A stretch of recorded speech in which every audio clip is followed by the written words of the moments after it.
বিসমিল্লাহির রহমানির রহিম। পরম করুণাময় ও অসীম দয়ালু আল্লাহর নামে শুরু। ومن أحسن قولا ممن دعا إلى الله وعمل صالحا وقال إنني من المسلمين.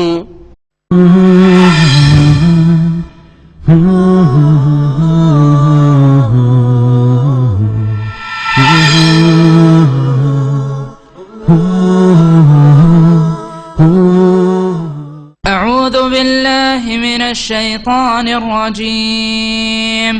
قاتلوهم يعذبهم الله بأيديكم ويخزهم وينصركم عليهم ويشف صدور قوم مؤمنين ويذهب غيظ قلوبهم ويتوب الله على من يشاء والله عليم حكيم. أم حسبتم أن تتركوا ولما يعلم الله الذين جاهدوا منكم ولم يتخذوا من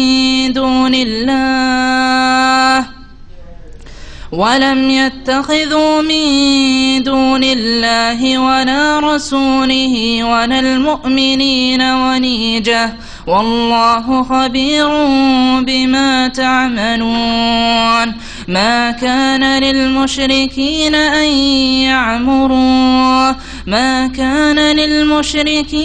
أن يعمروا مساجد الله شاهدين على أنفسهم بالكفر أولئك حبطت أعمالهم وفي النار هم خالدون. إنما يعمر مساجد الله من آمن بالله واليوم الآخر وأقام الصلاة وآتى الزكاة ولم يخش إلا الله فعسى أولئك أن يكونوا من المهتدين. أجعلتم سقاية الحاج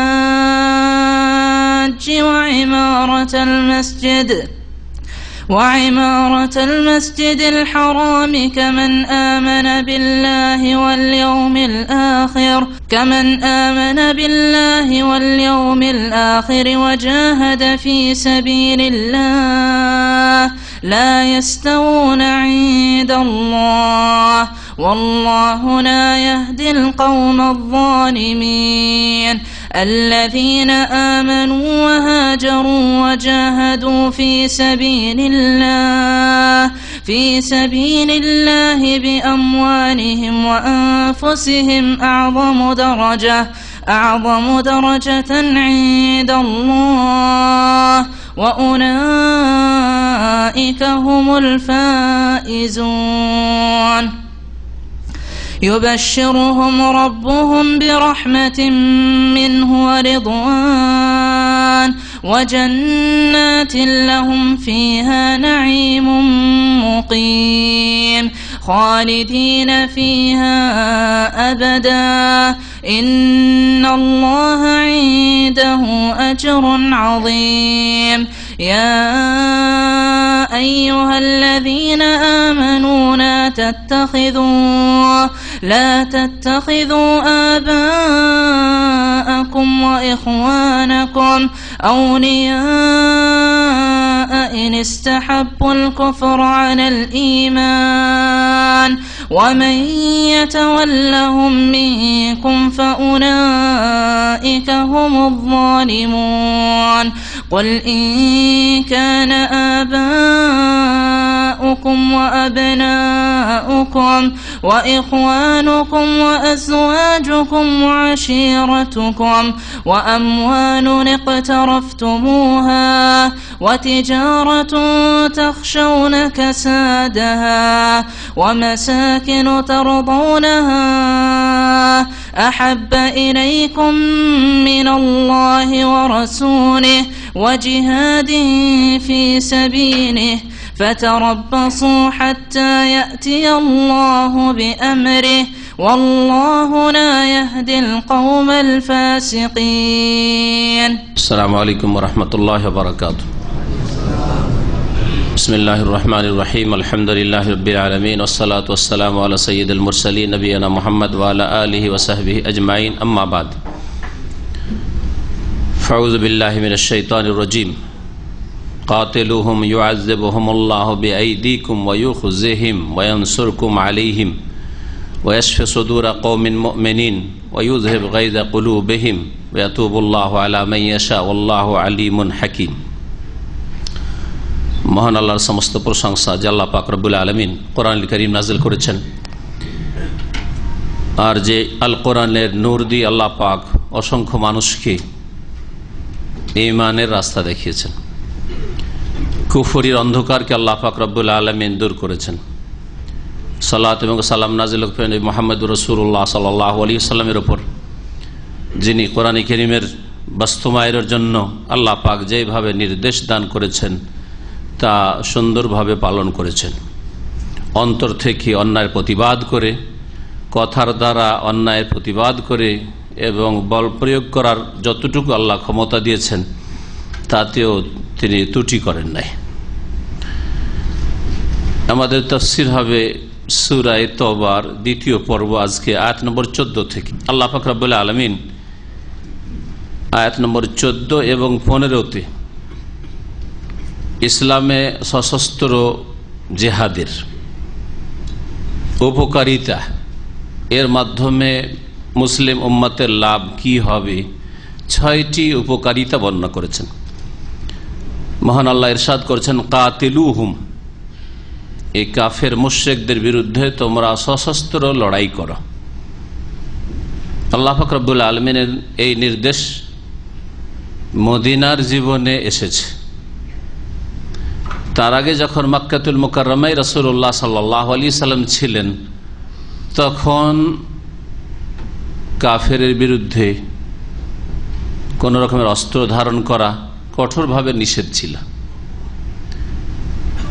সশস্ত্র জিহাদ কয়েক স্তরে আল্লাহ পাক নাজিল করেছেন। প্রথম স্তরে নিষিদ্ধ ছিল।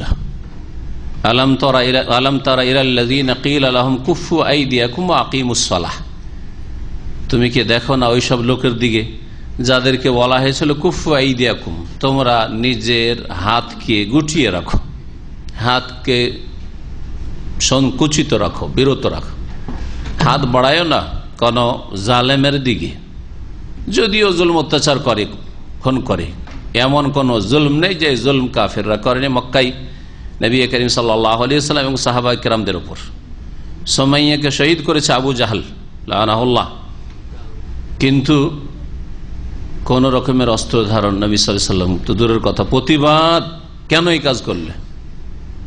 আল্লাহ বলছে কুফফু আইদিয়াকুম, নিষেধ ছিল। ওয়া আকিমুস সালাহ, তোমরা এখন শুধু সালাত আদায় করো, নামাজ আদায় করো, কিন্তু বল প্রয়োগ করা না, ওই ক্ষমতা তোমাদের হয়নি। সশস্ত্র লড়াইয়ের জন্য যেসব শর্তাবলী রয়েছে সেসব শর্ত এখনো পুরা করতে পারো নি তোমরা, সুতরাং আমার পক্ষ থেকে অস্ত্র ধারণ করা, বল প্রয়োগ করা নিষেধ। কুফফু আইদিয়াকুম, মক্কায় নিষেধ ছিল। যদি অনুমতি থাকতো, আদেশ নাই, শুধু অনুমতি, অসুবিধা নেই, তাহলে সাহাবারা কখনো পিছপা হইতেন না, জবাবে হবে। কিন্তু আল্লাহ কেন অনুমতি দেননি সেই সময়, এটা গভীরভাবে একটু চিন্তা করা উচিত প্রত্যেক মুসলিমকে, বিশেষ করে আজকাল যুবক সমাজকে, যাদের রক্ত গরম, আবেগে মুসলিম জাতির জুলম অত্যাচার হচ্ছে, আর শর্ত দেখা দেখি নাই। সশস্ত্র জিহাদের জন্য যে শর্তগুলি রয়েছে কিছু দেখা দেখি নাই, মনে করে যে কোনো একটা কিছু এরকম করে দিলে হয়তো ইসলামের খেদমত করলাম, কিছুই করলো না, ইসলামের বড়ই ক্ষতি করছে এরা। এই জন্য এই বিষয়টি বোঝার আগে জিহাদ ফি সাবিলিল্লাহর যে সব শরুত রয়েছে, শর্তাবলী রয়েছে, জওয়াবেত যেগুলি নীতিমালা রয়েছে, সেগুলি অবশ্যই জানতে হবে। এই মর্মে আল্লামা শেখ সালেহুল ফৌজান হাফেজাহুল্লাহর একটি সুন্দর বক্তব্য আছে, যেটা পুস্তিকার আকারেও এসছে এবং ওনার বড় বড় যেগুলো পুস্তক আছে তাতেও এই চ্যাপ্টারটি আছে, আল জিহাদ ফি সাবিলিল্লাহ শুরুতুহু ওয়া দাওয়াবিতুহু। আল্লাহর রাস্তায় জিহাদ, তার শর্তাবলী এবং তার নিয়ম নীতিমালা। সেসব নিয়ম নীতিমালার একটি হচ্ছে সহিহ বুখারী হাদিস, ইন্নামাল ইমামু জুন্নাহ, শাসক হচ্ছে দেশের জন্না, ঢাল স্বরূপ, বর্ম স্বরূপ। বর্ম আপনার সুরক্ষার ব্যবস্থা করে, ঢাল ধরে থাকেন হাত। ইউকাতালু মিন ওয়ারাইহি, সুতরাং তার পেছনে হয়ে অস্ত্র ধারণ করা হবে, সশস্ত্র লড়াই হবে।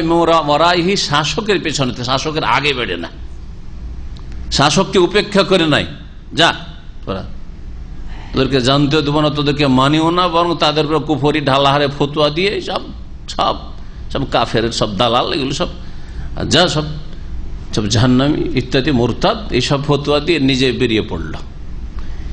এটা হচ্ছে একটা মারাত্মক ক্ষতিকর রাস্তা মুসলিম যুবকদের জন্য। এই গুমরাহি থেকে বর্তমান যুগে মুসলিম যুবকদেরকে বাঁচানো অত্যন্ত জরুরি। আল্লাভীরু হওয়া, ধার্মিক হওয়া মানে এইরকম সন্ত্রাসী হওয়া নয়, জঙ্গি হওয়া নয়, ফাসাদ সৃষ্টি করা নয়, বিশৃঙ্খলা সৃষ্টি করা নয়। আর আরেক গুমরাহি থেকে বাঁচাইতে হবে, যেই গুমরাহিতে অধিকাংশ যুবক যুবতীরা নিমজ্জিত রয়েছে, সেটা হচ্ছে বেদিনী, বিধর্মিতার গুমরাহি, বেনামাজি, আল্লাহ পরকাল সম্পর্কে কোনো জ্ঞান নেই, না এলম না আমল, কিছু এটাই। দিন শিখার কোনো গজ না বাপ মায়ের আছে, না ছেলে মেয়েদের আছে, না স্কুল কলেজ ইউনিভার্সিটির ছেলে মেয়েদের আছে, না তাদের কর্মকর্তাদের আছে, যারা শিক্ষা সিলেবাস যারা তৈরি করছে, না তাদের কোন এই সম্পর্কে জ্ঞান আছে, না কোনো গুরুত্ব আছে। বেপরোয়ারা আল্লাহর দিন থেকে। এই একটি বড় গুমরাহি, যেই গুমরাহিতে অধিকাংশ মুসলিম আজকে ডুবে রয়েছে, যার ফলে এরা জাহান্নামের ইন্ধন হতে যাচ্ছে। কর্মজগৎ থেকে বিদায় নিলেই, আখেরাতে পাড়ি দিলেই, মওতের সম্মুখীন হলেই এদের জন্য জাহান্নাম অপেক্ষায় রয়েছে। যেমন যারা শর্ত ছাড়া, যা ফরজ হয়নি তা নিজের উপর ফরজ করে নিয়ে জঙ্গি সেজেছে, খারেজি সেজেছে, ইসলামের ক্ষতি করছে, তারাও জাহান্নামের রাস্তায়, এতে কোনো সন্দেহ নেই। এই জন্য সূরা তওবা, সূরা আনফালের তাফসীর যখন হবে, তখন এই কথাগুলি সবসময় মনে রাখতে হবে। আল্লাহ পাক রব্বুল আলামিন মুসলিম জাতির জন্য দোয়া করেন, তাদেরকে আল্লাহ শর্ত পুরা করার তৌফিক দান করেন। মক্কা থেকে মদিনা হিজরতের পরে প্রথম যে জিহাদ হয়েছে, যাতে নবী করিম সাল্লাল্লাহু আলাইহি ওয়াসাল্লাম নিজে শরীক হয়েছেন এবং অস্ত্র ধারণ করা হয়েছে কাফের বিরুদ্ধে, সেই জিহাদের নাম কি? বদর। বদর নামক স্থানে যে বদরের যুদ্ধ হয়েছে, জানা আছে বদর যুদ্ধ সম্পর্কে। নবী করিম সাল্লাল্লাহু আলাইহি ওয়াসাল্লাম সাহাবায়ে কেরামদের সংখ্যা 313 বা কিছু, আর কাফেরদের সংখ্যা 1000, ঠিক না? তাহলে এই যুদ্ধের পূর্বকালে, দ্বিতীয় হিজরিতে এই যুদ্ধ হয়েছে, তার পূর্বকালে আল্লাহ পাক রব্বুল আলামিনের পক্ষ থেকে অনুমতি হয়েছে। প্রথম দিকে অনুমতি হয়েছে, ওযানা লিল্লাযিনা ইউকাতালুনা বিআন্নাহুম যালামু, অনুমতি দেওয়া হচ্ছে, পারমিশন দেওয়া হচ্ছে ওই সব লোকদেরকে, ওই সব মুমিন মুসলিমকে, লিল্লাযিনা ইউকাতালুন বিআন্নাহুম যালামু, ওযানা লিল্লাযিনা, ওযানা লিল্লাযিনা, হাফিজ সাহেবরা পড়েন, এবার তো পড়লাম ঠিক করে, ওযানা লিল্লাযিনা ইউকাতালুনা বিআন্নাহুম যালামু, যাদের বিরুদ্ধে অস্ত্র ধরেছে কাফেররা, ওযানা লিল্লাযিনা ইউকাতালুন, ওদেরকে অনুমতি দেওয়া হয়েছে। বিআন্নাহুম, কেন অনুমতি দেওয়া হলো? কারণ তোমরা মজলুম, নির্যাতিত, তোমাদের জুলুম করা হয়েছে, তোমাদের বাড়ি ঘর থেকে বের করা হয়েছে, তোমাদের খুন করা হয়েছে, কারো স্ত্রীকে বেঁধে রাখা হয়েছে, কারো ভাইকে বেঁধে রাখা হয়েছে, কোন মহিলা হয়তো চলে আসতে পেরেছে, তার স্বামীকে বেঁধে রাখা হয়েছে, আর কত রকমের জুলুম অত্যাচার 13 বছর ধরে চলেছে। অনুমতি দেওয়া হচ্ছে, ফরজ করা হয়নি, নিষিদ্ধ, তারপরে অনুমতি। অনুমতিটাও দুই স্তরে হয়েছে। যারা তোমাদের বিরুদ্ধে লড়াই করে তাদের বিরুদ্ধে লড়াই করো, সবার বিরুদ্ধে না। এইভাবে হয়েছে। আর তারপরে তখন হয়েছে যে না, যে কোনো কাফের বিরুদ্ধে লড়াই করো, অনুমতি। আর তারপরে তখন হুকুম হয়েছে কি, কুতিবা আলাইকুমুল কিতাল ওয়া হুয়া কুরহুল লাকুম, তোমাদের উপর সশস্ত্র লড়াই ফরজ করা হয়েছে, যেটা তোমাদের জন্য বড় কষ্টকর। অত সহজ বিষয় নয় জানের ঝুঁকি নেওয়াটা। স্ত্রী বিধবা হবে, হ্যাঁ, ছেলে মেয়েরা ইতিম হবে, অত সহজ নয়। আল্লাহ রাব্বুল আলামিন এখানে ওই জিহাদের উপকারিতার কথা বলছেন, যখন শর্তগুলি পুরা হবে। আচ্ছা, শর্ত পুরা হয়েছে কি না হয়েছে সিদ্ধান্ত আপনারা নেবেন, হ্যাঁ, এখানে মিটিং করে বা যে কোনো জায়গায় বসে, না এটা কে নেবে? হ্যাঁ, সরকার নেবে। সরকার পুরো তো ইসলাম বুঝে না, তাহলে আলেম ওলামা সিদ্ধান্ত নেবে দেশের, হ্যাঁ, বড় বড় ওলামারা সিদ্ধান্ত নিয়ে, তারাই যদি সিদ্ধান্ত পাশ হয় তারাই বেরিয়ে পড়বে তখন মিছিল করে ইনকিলাব জিন্দাবাদ এখন করতে হবে, হ্যাঁ, নাকি? হ্যাঁ, সরকারের উপদেষ্টা হবে ওলামারা। আর সরকারের জন্য আবশ্যক ফরজ যে ওলামাইকে, ভালো ভালো ওলামাদেরকে নিজের উপদেষ্টা হিসাবে রাখা। এটা হচ্ছে ইসলামিক রাষ্ট্র। আলেমরা বেরোবে না, সরকার বেরোবে। ওলামারা সিদ্ধান্ত দেবে যে কোরআন এবং হাদিস বলছে যে এখন শর্ত পুরা হয়ে গেছে, এখন ফরজ হয়ে গেছে, শর্তগুলি পুরা হয়েছে মানে ফরজ হয়েছে। যেমন আপনার রোজার দিন এসছে, রোজা আমার ফরজ কিনা? আমার এই ছেলেটা এখন বয়স 14 থেকে 15, হ্যাঁ, স্বপ্নদোষ হয়ে গেছে, ফরজ না ফরজ নাই? ফরজ। অসুস্থ, স্বপ্নদোষ হয়েছে, সাবালক হয়েছে কিন্তু অসুস্থ, ফরজ না ফরজ নাই? হ্যাঁ, ফরজ না ফরজ না? আচ্ছা, তো জানতে হবে না হবে না? যখন আপনি ছেলের বাপ হয়েছেন তো জানতে হবে। ছেলে সফর করছে, ফরজ না ফরজ নাই? এই রোজা রেখেছো, খবর নেবেন নাকি টেলিফোনে? সফরে ফরজ নাই। আচ্ছা, ছেলের পড়াশোনা খুব বেশি, রাত দিন পড়াশোনা করতে হয়, আর স্কুল অনেক দূরে, 10 কিলোমিটার হেঁটে যেতে হয়, হেঁটে আসতে হয়, কষ্ট। শর্ত পুরা হয়েছে না নাই? রোজা রাখতে হবে কি হবে না? অনেক কষ্ট রোজা রাখা। কি করে রোজা রাখবে? ছেলেটা 5 কিলোমিটার 10 কিলোমিটার হেঁটে যায় বা সাইকেল চালিয়ে যায়, আবার আসে রোজা মুখে, কি করে? পরীক্ষার দিন এত মেহনত করতে হয়। শর্ত পুরা হয়েছে না হয় নাই? দেখছেন কেমন বাপ আপনারা, মানে চুপ, রোজা রাখতে নিষেধ করবেন, তাই না? তো বলছেন না কেন? বলেন, পরীক্ষা চলছে আপনাদের। তাহলে আপনি নিজের ব্যক্তিগত জীবনে আপনার ছেলেটাকে রোজা রাখতে বাধ্য করবেন কি করবেন না, এই মাসলাই জানছেন না। আর 3 অক্ষর পড়ে 18, 20 বছর 22 বছর বয়স, আর ও জিহাদে বেরিয়েছেন, ফতোয়াবাজি করছেন ফেসবুকে বা বিভিন্ন প্রচার মাধ্যমে অথবা রাস্তাঘাটে মিছিল নিয়ে বেরিয়ে যাচ্ছেন, চলবে না? চলবে না। তাহলে জানতে হবে দিন সম্পর্কে জ্ঞান ফরজ। তো রোজা ফরজ হইল কিনা এই সম্পর্কে হিমশিম খাচ্ছেন। তো জিহাদ এটা তো ব্যক্তি জীবনের বিষয় না, পারিবারিক বিষয়ও না, সামাজিক বিষয় না, এটা রাষ্ট্রনীতি, এটা হচ্ছে সিয়াসা শারঈয়া, হ্যাঁ, ইসলামিক রাজনীতি। সুতরাং এই ক্ষেত্রে আপনাকে কোরআন এবং হাদিস থেকে জানতে হবে। সিয়াসা শরিয়া সম্পর্কে ভালো ভালো আলেম জ্ঞান রাখেন। তাহলে কেমন আলেমদেরকে আপনাকে আলেম মনে করতে হবে এবং সেসব আলেমদের থেকে সাহায্য নেবেন মুসলিম সরকার, তারপরে সিদ্ধান্ত হবে। কাতিলুহুম, ফিরে আসি আমাদের আসল বিষয়ের দিকে। তাদের বিরুদ্ধে তোমরা অস্ত্র ধারণ করো, যুদ্ধ করো। কেন অস্ত্র ধারণ করবেন? ইউআযিবুহুমুল্লাহু বিআইদিকুম, একটি উপকারিতা, একটি লাভ। আল্লাহ পাক তোমাদের হাত দ্বারা, তোমাদের মাধ্যমে তাদেরকে শাস্তি দিতে চান। জিহাদ ফি সাবিলিল্লাহর মাধ্যমে জালেমদেরকে, যারা মুসলিমদের জুলুম করেছে, মুসলিম নারীদের ধর্ষণ করেছে, মুসলিমদেরকে খুন করেছে, মুসলিমদেরকে বাড়িঘর থেকে বের করেছে, মক্কা থেকে বের করেছে, ইউআযিবুহুমুল্লাহু বিআইদিকুম, তোমাদের মাধ্যমে আল্লাহ ওদেরকে আযাব দিতে চান। আল্লাহর আযাব কাফেরদের জন্য। ওয়ায়ুখজিহিম, দ্বিতীয় উপকারিতা হচ্ছে আল্লাহ তাদেরকে লাঞ্ছিত, অপদস্থ করতে চান। কাফেরদেরকে, কুফরি শক্তিকে আল্লাহ কি করতে চান? লাঞ্ছিত, অপদস্থ করতে চান। কারণ আল্লাহর দুশ্মন মান ইজ্জত পাওয়ার হক রাখে না। তিন নম্বর শর্ত হচ্ছে তিন নম্বর উপকারিতা হচ্ছে ওয়ায়ানসুরকুম আলাইহিম, এবং তোমাদেরকে আল্লাহ এই সশস্ত্র লড়াইয়ের মাধ্যমে তাদের উপর বিজয়ী করবেন, বিজয় দান করবেন, সাহায্য করবেন। সাহায্য তাহলে এমনি নেমে আসবে না। নবী করিম সাল্লাল্লাহু আলাইহি ওয়াসাল্লাম মসজিদে নববীতে বসে বসে শুধু দোয়ায় কোনত করেই সবকিছু উড়িয়ে দেবে, এই কাজ করেন না। কিন্তু বদরে গেছেন, রমজান মাসে শুধু রোজা রেখে সবকিছুকে ঠিক করে নেব আর বিপ্লব নিয়ে চলে আসবো, মহাবিপ্লব, সব করেন নাই।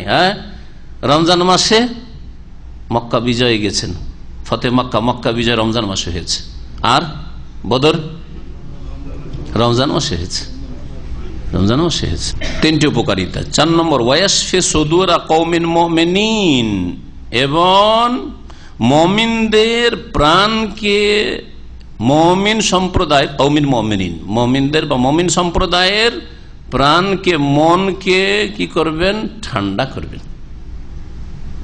মন ঠান্ডা হবে তাদের মন ভরবে। কেন মন ঠান্ডা হবে? তাদের বড় মনে কষ্ট আছে। আম্মার রাদিয়াল্লাহু তাআলা আনহু উদাহরণস্বরূপ বলছি, এরকম কত শত ঘটনা জুলম অত্যাচারে ঘটেছে। আম্মার রাদিয়াল্লাহু তাআলা আনহু নবীর প্রখ্যাত সাহাবী, বেঁচে আছেন। তার মা সুমাইয়াকে কি করে, কি ভাবে শহীদ করেছে, তার বাবাকে ইয়াসেরকে কিভাবে শহীদ করেছে, বেলালকে কিভাবে আযাব দিয়েছে, রোদ্রে বুকের উপর পাথর চাপিয়ে দিয়ে গরম বালিতে আর গরম পাথরের উপর, সুবহানাল্লাহ, আহাদ আহাদ করতে থেকেছেন। খাব্বাব ইবনে আরতকে আগুন জ্বালিয়ে দিয়ে, আগুনের উপর শুইয়ে দিয়ে বুকের উপর চেপেছে। ওয়াসফি সুদুরা কওমিন মুমিনিন, মুমিনের অন্তর ঠান্ডা ঠান্ডা হবে, প্রাণটা ভরবে। 5 নম্বর উপকারিতা ওয়ায়ুযহিব গায়যা কুলুবিহিম, আর তাদের মনের জ্বালা দূর হবে বা মনের ক্ষোভ দূর হবে। গাইজ বলা হয় রাগ, গুসাকে গাইজ, গজব এবং গাইজ মানে হচ্ছে গুসা, ক্রোধ। তো মনের মধ্যে যে ক্ষোভ রয়েছে বা জ্বালা রয়েছে, সেই জ্বালা ঠান্ডা হবে। এই জন্য বেলাল রাদিয়াল্লাহু তাআলা আনহু, জানেন তো বেলালের কথা, হাবাসী, তিনি গোলাম ছিলেন না? তার মালিকের কাছ থেকে খরিদ করে আজাদ করেছিলেন কে? আবু বকর সিদ্দিক রাদিয়াল্লাহু তাআলা। বেলাল রাদিয়াল্লাহু তাআলা আনহুর মালিকের নাম জানেন? মাশাআল্লাহ, কে বলল এটা? মাশাআল্লাহ, মুমতাজ, উমাইয়া ইবনে খালাফ। এই খবিস খুব আযাব দিত, শাস্তি দিত। যতক্ষণ মুহাম্মদের সাথে কুফরি না করবি, সারা দিন এরকমই শাস্তি, প্রতিদিন নিয়ে গিয়ে এরকম, আর গলাতে রশি বেঁধে টানতো পাথরে, আর বুকের পাথর চাপিয়ে রাখতো, বড় বড় পাথর চাপিয়ে রাখতো। আর তিনি একমাত্র আহাদ আহাদ আহাদ বলতেন, মোহাম্মদকে গাল দে, মোহাম্মদের সাথে কুফরি কর না। বদরে যখন উমাইয়াকে তিনি দেখে নিয়েছেন, সহিহ বুখারীর হাদিস, সহিহ বুখারীর ভারত উপমহাদেশে 2 খণ্ডে ছেপেছে, ওই যে কিতাবুল মাগাজিতে প্রথম দিকে হাদিসটা এসেছে।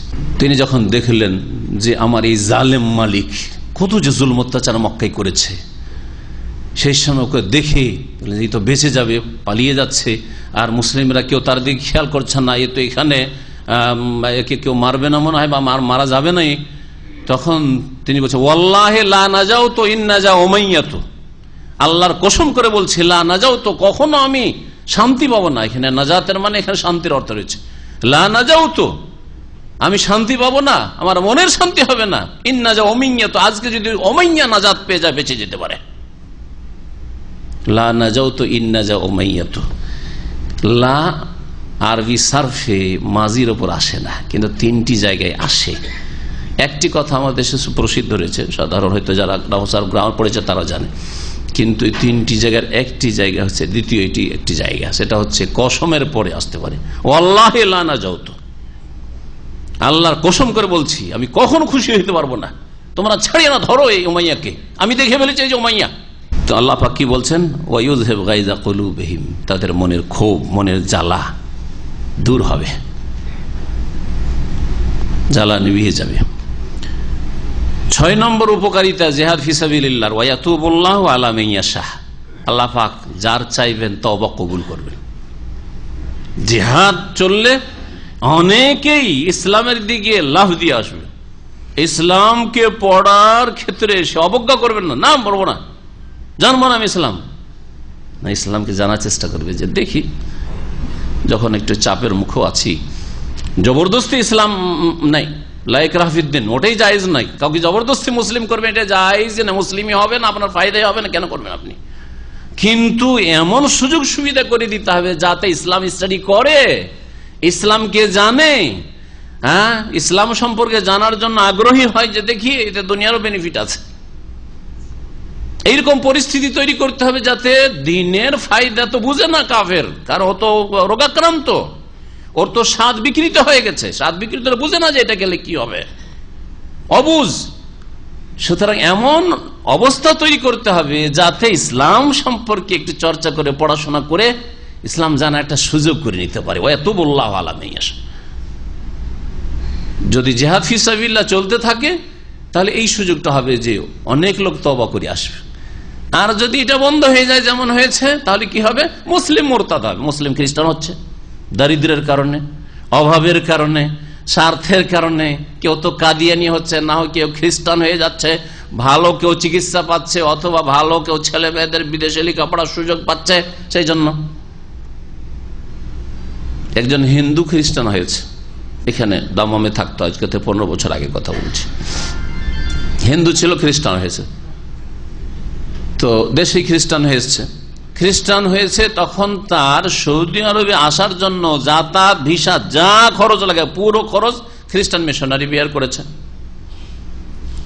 একজন পুলিশ অফিসার আমাকে নিয়ে গেল ওকে ইসলামের দাওয়াত দেওয়ার জন্য, একটা লন্ড্রিতে কাজ করে। যখন বললাম তো বলছে যে আমি মুসলমান হয়ে লাভটা কি আমার, এই ভাষাতে, সৌদি আরবে এই ভাষাতে। কারণ এখানে তো মাশাআল্লাহ স্বাধীনতা আছে, মুসলিমদের ভয় তো কিছু নেই, দেশে ভয় লাগে কিন্তু এখানে ভয় নেই, এত নিরাপদ দেশ আলহামদুলিল্লাহ। যে একটা অমুসলিম এখানে যেভাবে নিরাপদ চলে, নিজের দেশে এত নিরাপদ চলতে পারে না।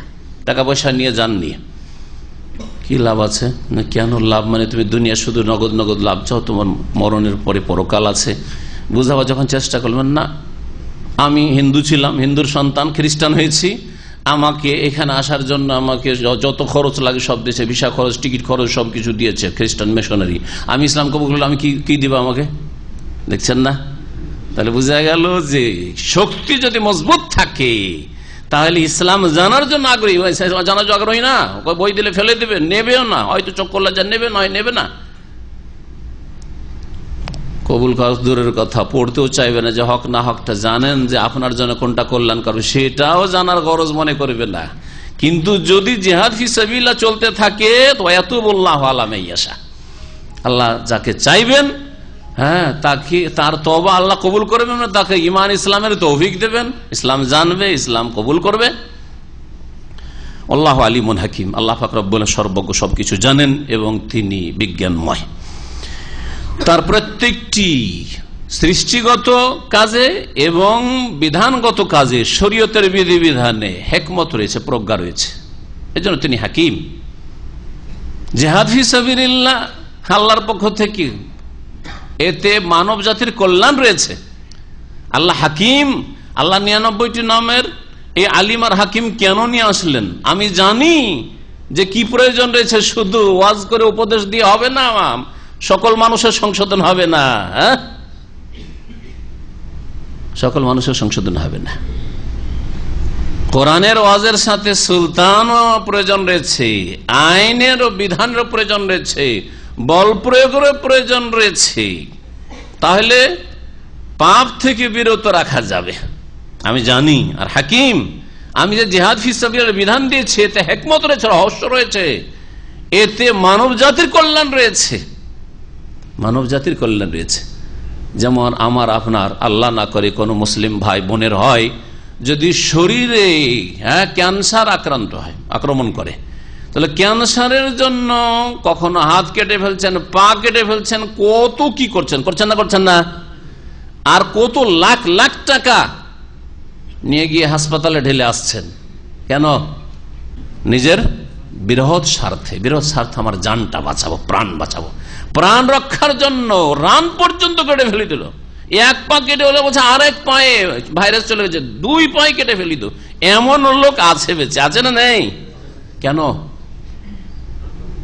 বৃহৎ স্বার্থের জন্য। বুঝা গেছে? আপনার বডিটা রক্ষার জন্য। হ্যাঁ, আপনি আর কিছুদিন দুনিয়াতে বাঁচেন, ছেলে মেয়ের সাথে থাকেন, দুনিয়া কিছু ভোগ করেন, এই জন্য। তো মানব জাতি হচ্ছে একটা বডির মতো। মানব জাতির মধ্যে কুফরি, শিরক, এগুলো হচ্ছে ক্যান্সারের রোগ।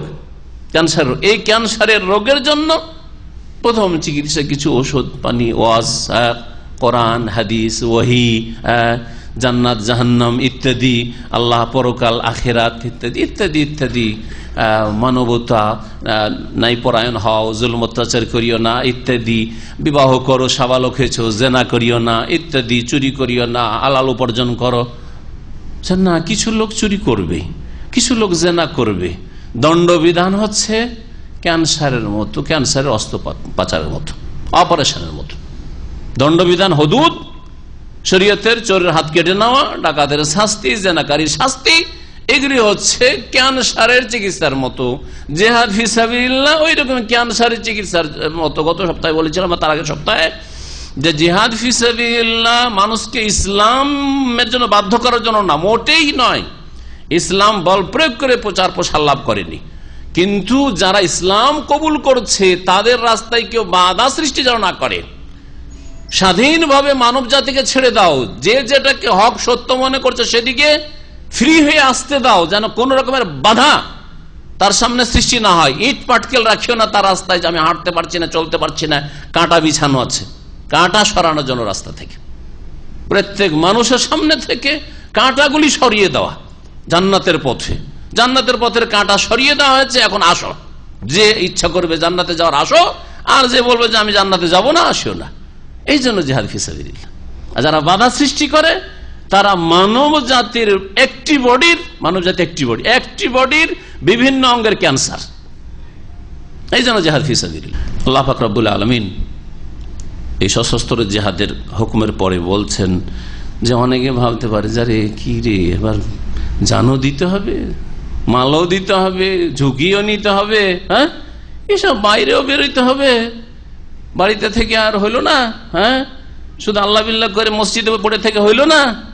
বলছে যে আম হাসিব তো আন্তুত রাখু, তোমরা কি এই ধারণাই করেছে যে তোমাদেরকে এইরকম সহজে ছেড়ে দেওয়া হবে, তোমাদের ইমানের পরীক্ষা হবে না? এখানেই তো পরীক্ষা, যে কে মিষ্টি মিষ্টি সুন্নত, শুধু হ্যাঁ মিলাদের মিষ্টি খাওয়া সুন্নত, ওগুলো পালন করতে চায়। হ্যাঁ, নবীর যেহেতু দাঁত ভেঙেছিল আর তিনি হালুয়া ছাড়া কিছু খেতে পারেননি, সেজন্য সবাই বড় হালুয়া খেতে চায়, এই মিষ্টি সুন্নাত নেবে শুধু। দাঁত ভাঙো আগে, হ্যাঁ, দিনের রাস্তায় মেহনত করো, ফজরে ঠান্ডাতে ঠান্ডা পানিতে উজু করো, দুপুরে জোহরে আসরে গরম পানিতে উজু করো, আর মসজিদে হেঁটে গিয়ে জামাতে নামাজ পড়ো, সারাদিন না খেয়ে থেকে রমজান মাসে রোজা রাখো। কষ্টের সুন্নত গুলো ইসলামের নিতে হবে। সুন্নত মানে ফেকার সুন্নত বলছে না, এগুলো ইসলামের বিধিবিধান বলতে চাইছি, আম অর্থে, ব্যাপক অর্থে যে সুন্নতগুলি। আল্লাহ পাক রব্বুল বলছেন আম হাসিবতুম আন তুতরাকু, তোমরা কি ভেবেছো, চিন্তা করেছো তোমাদেরকে এরকমই ছেড়ে দেওয়া হবে? ওয়ালাম্মা ইয়ালামিল্লাহুল্লাযিনা জাহাদু মিনকুম, অথচ তোমাদের মধ্য থেকে কারা সত্যিকার অর্থে প্রচেষ্টা চালালো, জিহাদ করলো, তাদেরকে এখনো জানেন নাই, মানে চিহ্নিত করেন নাই। আল্লাহ তো জানেন যে কার অন্তরে আসলে ইসলামের জন্য মেহনত করব, পরিশ্রম করব, হ্যাঁ, সর্বাত্মক চেষ্টা চালাবো আমি ব্যক্তি জীবনে, পারিবারিক জীবনে, আমার ইলম আমলে। আল্লাহ সব জানছেন। যদি আল্লাহর জানার কথা হয় তো আল্লাহ জানছেন, কিন্তু এখানে আর এইরকম বেশ কিছু আয়াত কোরআনে কারিমে রয়েছে, যেমন এখানে রয়েছে আর অন্য জায়গায় রয়েছে আম হাসিবতুম আন তাদখুলুল জান্নাহ ওয়ালাম্মা ইয়ালামিল্লাহু, ওখানেও রয়েছে এইভাবে লিয়ালামাল্লাহু মান ইয়াখাফু বিল গায়ব, যাতে আল্লাহ জানতে পারেন যে কে না দেখে বিশ্বাস করে। আল্লাহ জানেন না যে কে বিশ্বাস করে? জানছেন, সবসময় জানছেন, আগেও জানছেন, পরেও জানছেন, আমার আপনার সৃষ্টির আগেই সবকিছু জানছেন আল্লাহ রাব্বুল আলামিন। তাহলে এই জন্য তাফসীর গুলি পড়লে, আরবি তাফসীর দেখবেন, মুফাসসিরিনগণ, আমাদের দেশের তাফসীর যদি তাফসীর জালালাইন বলে দেবেন ইলমা যুহুরিন, এইরকম সংক্ষেপে সঙ্গে যে তাফসীরগুলি করা হয়েছে, মানে সেই ইলমটাকে আল্লাহ যেটা জানতেন কিন্তু গোপন হয়েছিল, মানুষ জানতো না, সেটা যেন প্রকাশ পেয়ে যায়। এই জন্য আমি কিভাবে ব্যক্ত করলাম, চিহ্নিত করতে চান। তোমাদের মধ্যে যে কারা প্রচেষ্টা চালায় দিন ইসলামের জন্য, তাদের কি এখনো আল্লাহ পাক জানেন নাই, মানে সমাজে জানান নাই, চিহ্নিত করতে পারেননি, যে লোকে চিনতে পারে নাই। লোকে মনে করছে পাকা মুমিন, কিন্তু সব মুনাফিক। মদিনায় যখন জিহাদ ফরজ হলো তখন মুনাফিক বোঝা গেল, নামাজে বোঝা যেত না। নামাজে মুনাফিকও 5 ওয়াক্ত নামাজ পড়তে আসতো, মাঝে মাঝে অন্ধকারে চড়াইতো, এশার নামাজ, ফজর নামাজ। এই জন্য নবী সাল্লাল্লাহু আলাইহি ওয়াসাল্লাম বলেছে আসকালুস সালাত আলাল মুনাফিকিন সালাতুল ইশা ওয়া সালাতুল ফজর, সবচেয়ে ভারী নামাজ মুনাফিকের হচ্ছে এশার নামাজ, ফজর নামাজ। কারণ এখানে যদি লুকিয়ে থাকি তো জানতে পারবেন নবী সাল্লাল্লাহু আলাইহি ওয়াসাল্লাম, সাহাবীরাও জানতে পারবেন না, সুতরাং আমাদের বিরুদ্ধে কোন রকমের কোনো কিছু হবেও না, আর আমাদের ভয় নেই। আজকালকার মতো যদি আলো থাকতো, বিদ্যুৎ থাকতো, তাহলে এটাও তাদের জন্য বাড়ি হতো না রে, কমপক্ষে মুসলিম পরিচয় দিতে হবে। কিন্তু যেমন জিহাদ ফরজ হইল, ওদের বেরিয়ে 300 মুনাফিক রাস্তা থেকে বেরিয়ে গেল, চিহ্নিত হয়ে গেল। আল্লাহ কোরআনে কারীমে আরো আসবে, ওয়ামিন আহলিল মাদিনাতে মারাদু আলান নিফাক, মদিনায় বড় বড় মুনাফিক আছে, মুনাফিকের শেখরে পৌঁছে আছে। লা তা'লামুহুম, আল্লাহ নবী বলছেন নবী তুমি জানো না, তাহলে বোঝা গেল যে নবী আলিমুল গায়ব নাকি? তো আল্লাহ যে বলছেন লা তা'লামু, তুমি তাদেরকে জানো না, নাহনু না'লামু, আমি আল্লাহ জানি, ওদেরকে চিনি। তো আল্লাহ সব জানেন, আল্লাহ জানিয়ে দিতে চান, ওদের মাধ্যমে জানিয়ে দিলে যে এগুলো মুনাফিক। এই জন্য কখনো মনে ইচ্ছা রাখবেন যে আল্লাহ যদি সুযোগ দেয় তো জিহাদ ফি সাবিলিল্লাহ শরীক হব। কারণ যদি মনে ইচ্ছা ও সংকল্প না থাকে, তাহলে মা তাআলা শোবাতি মিন নিফাক, মুনাফিক হয়ে মরবেন, মুনাফিকের অবস্থায় মরবেন, নিফাকের অবস্থায়। কিন্তু আকাঙ্ক্ষা করা যে যাবো, লাফালাফি করছেন, এটা নিষেধ করেছেন নবী করিম সাল্লাল্লাহু আলাইহি ওয়াসাল্লাম। এরকম অনেক হাদিস আছে যারা সাধারণ মানুষ জানে না, যুবক ছেলেরা মনে করে জারি আকাঙ্ক্ষা আগে থেকে না, আবেগী। আবেগী লোকের অবস্থা হচ্ছে খড়ের আগুনের মতো, না কয়লার কাঠের আগুনের মতো, এটা দীর্ঘ সময় যেন থাকে আগুন, এইরকম হইতে হবে। আর আবেগী হচ্ছে ওই খড়কুটোর আগুন, পাটের আগুন, এই কিছুক্ষণের জন্য, 1 মিনিটের মধ্যে শেষ সব, তারপর আগুনও খুঁজে পাওয়া যায় না ওর ভিতরে, না ওইরকম না। মুসলিমদের জুলুম অত্যাচার হচ্ছে, খুব লাফালাফি করছে, কিন্তু ওকে দেখেন গিয়ে ফজরে খবরই নেই, ফজরের বিছানে পড়ে আছে লম্বায়। জি, ইসলামের বিরুদ্ধে কই বলেছে, খুব লাফালাফি করছে, কিন্তু ভাই নামাজ পড়েন, নামাজ না পড়লে কি হবে? নামাজ না পড়লে কি হবে? ইসলাম ভালোবাসি, মাশাআল্লাহ, নামাজ না পড়লে কি হবে? আপনার ইমান ভঙ্গ করছেন, ও ইমান ভঙ্গ করছে, ও কাফের মুরতাদ। ওয়ালাম্মা ইয়ালামিল্লাহুল্লাযীনা জাহাদু মিনকুম, আল্লাহ পাক রব্বুল আলামিন তোমাদের মধ্যে থেকে কে সত্যিকার অর্থে প্রচেষ্টা চালায় তাদেরকে এখনো চিহ্নিত করেননি, প্রকাশ করে দেননি, ইলমে যুহরা প্রকাশ করে দেননি, এখনো প্রকাশ পায়নি। ওয়ালাম ইয়াত্তাখিযু মিন দুনিল্লাহি ওয়ালা রাসূলিহি ওয়ালাল মুমিনিনা ওয়ালিজা, এবং কারা, ওই ওর প্রার্থ আছে এবং কারা আল্লাহকে বাদ দিয়ে এবং তার রাসূলকে বাদ দিয়ে আর মুমিনদেরকে বাদ দিয়ে অন্য কাউকে অন্তরঙ্গ বন্ধু হিসাবে গ্রহণ করেনি, এটাও আল্লাহ প্রকাশ করে দিতে চান। আল্লাহ তো জানছেন যে ভিতর ভিতর কাফেরকে অন্তরঙ্গ বন্ধু হিসাবে বেছে নিয়েছে। আন্তরিকতা পাপীদের সাথে রয়েছে, আন্তরিকতা রয়েছে আল্লাহ দ্রোহীদের সাথে, ইসলাম দ্রোহীদের সাথে, আন্তরিকতা রয়েছে ফাসেক পাপিষ্ঠদের সাথে। আল্লাহ জানছেন, কিন্তু এটা প্রকাশ করে দিতে চান। জিহাদ ফি সাবিলিল্লাহর মাধ্যমে প্রকাশ পেয়ে যাবে।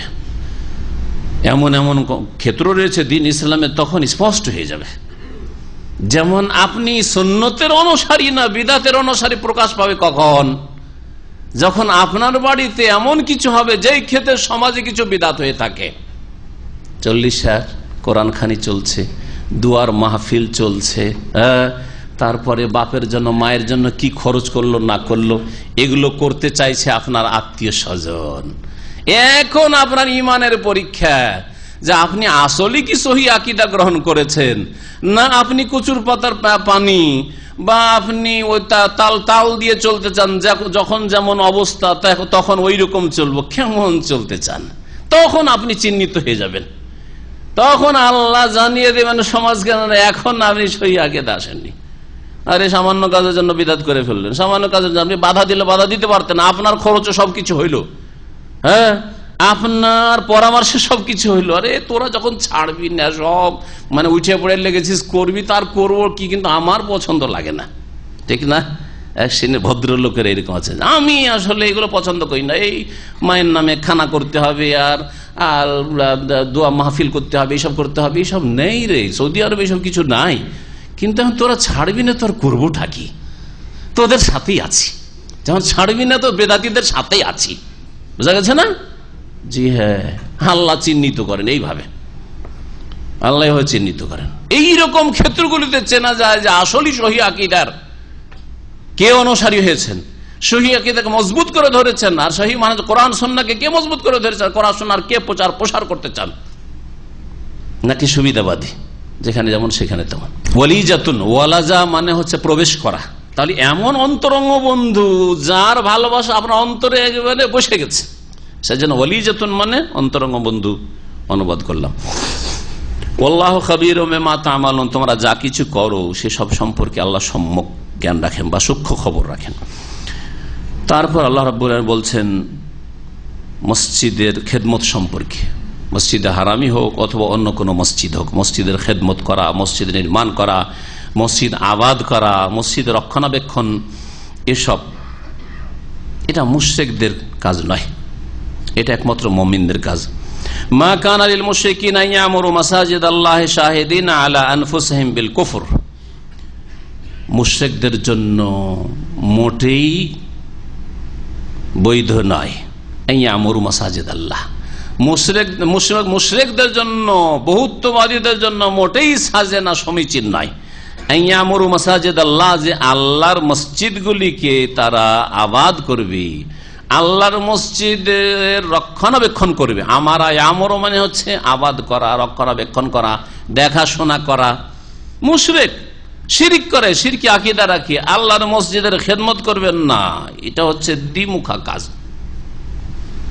এদিকেও কিছু ইসলামের কাজ করতে চাই, ওইদিকে যেমন আজকাল মুসলিম সমাজে পয়সাওয়ালাদের অবস্থা, নেতৃস্থানীয় ব্যক্তিদের অবস্থা আমাদের দেশগুলিতে কেমন, ওরা সবকিছুতে আছে। মসজিদের চাঁদা চান, হ্যাঁ এটা ইসলামী মাহফিল হচ্ছে, দিয়ে দিল 10, 20, 50 দিয়ে দিল, অসুবিধা নেই, করেন করেন, আপনারও সাপোর্টে আছে, করেন, মাহফিল করবেন করেন, অর্থ দিচ্ছে, সময় শ্রম দিচ্ছে, হাজির হয়ে গেল 10 মিনিট, কিছু বইলেও দিল, করছে না করছে না। আবার যখন ওখানে মাজার তৈরি হচ্ছে, হ্যাঁ মাজারের পুনর্নির্মাণ হচ্ছে, শিরকের আড্ডাখানা তৈরি হচ্ছে, বিদআতের আস্তানা তৈরি হচ্ছে, অথবা মন্দির হচ্ছে, চার্চ হচ্ছে, সেখানে গিয়ে মাশাআল্লাহ চিফ গেস্ট।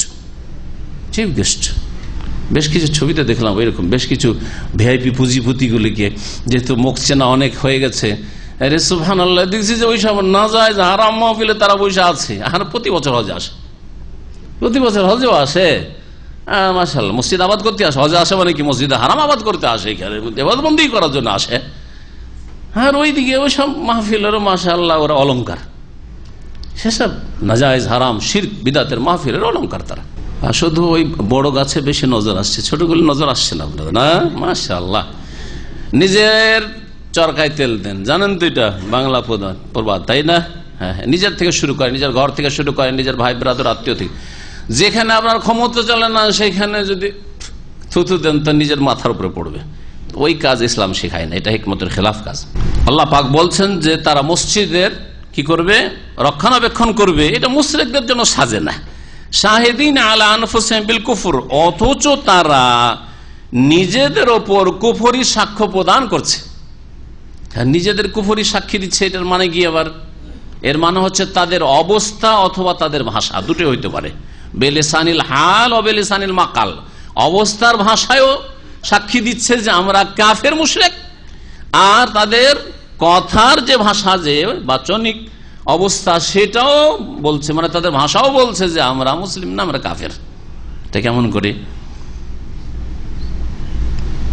একটা হচ্ছে অবস্থা, যদি তার আচার আচরণ চলাফেরা একবারে কাফের মুশরিকদের মতো, বা যারা শিরক করে, মুসলিম সমাজের শিরকের ধর্ম পালন করে, কবর মাজারের খাদেম আর তাদের মতো, তাহলে তাদের অবস্থা সাক্ষী দিচ্ছে। আবার এদিকে শিরকেরও খেদমত, এদিকে মসজিদেরও খেদমত, এটা তাদের জন্য সাজে না, তাদের জন্য এই উচিত নাই। আর একটা হচ্ছে ভাষা। ভাষার ক্ষেত্রে মুফাসসিরিন এভাবে বলছেন যে একটা কাফেরকে যদি জিজ্ঞেস করেন যে তুমি কে, ইহুদিকে যদি জিজ্ঞেস করেন যে তুমি কে, তোমার ধর্ম কি বলবে? ইহুদি আমি, বলবে না? এটা যদি খ্রিস্টানকে জিজ্ঞেস করেন যে তুমি কে, তো কি বলবে? আমি খ্রিস্টান। একটা হিন্দুকে জিজ্ঞেস করেন কি বলবে? হিন্দু, ঠিক না? তো একজন মুসলিমকে জিজ্ঞেস করেন এইরকম, একজন মুসলিমকে যদি জিজ্ঞেস করেন মুসলিম বলবে, ঠিক না? তাহলে যারা অমুসলিম কাফের তারা শাহিদিন আলা আনফুসিহিম বিল কুফর, তারা নিজের ভাষা দ্বারাও তাদের জিজ্ঞেস করে তো বলবে যে আমরা অমুসলিম। মক্কার মুশরিকরা আয়াত যখন নাযিল হচ্ছে তখন এই যে সূরা তাওবার ওই প্রেক্ষাপটে আপনাকে আয়াতগুলিকে বুঝতে হবে। মুশরিকদেরকে এখন মক্কা থেকে আউট করা হচ্ছে, আর আগামী বছর পরে আর মক্কায় আসবে না, ঠিক না? হারামের এলাকাতে আসবে না। ওই সময় মক্কার মুশরিকরা বলছে যে তোমরা নামাজ রোজা এইসব করো, এইসব অনেক বড় কাজ তোমাদের। আরে আমরা আল্লাহর ঘর কাবা খানা কাবার খেদমত করি, হাজিদেরকে জমজম পান করাই, উমরা করতে আসে জমজম পান করাই, তারপরে আমাদের হাতে আছে কাবা ঘরের চাবি, আমরা এতদিন ধরে মোতাওয়াল্লি ছিলাম, এতদিন ধরে আমাদের পূর্বপুরুষ কাবার মোতাওয়াল্লি, আর কাবার কত খেদমত করলাম, কাবা পুনর্নির্মাণও করলাম। নবী সাল্লাল্লাহু আলাইহি ওয়াসাল্লাম 35 বছর বয়স তখন মুশরিকরা কাবা নির্মাণ করেছে। তো এই গৌরব মুশরিকরা করেছিল,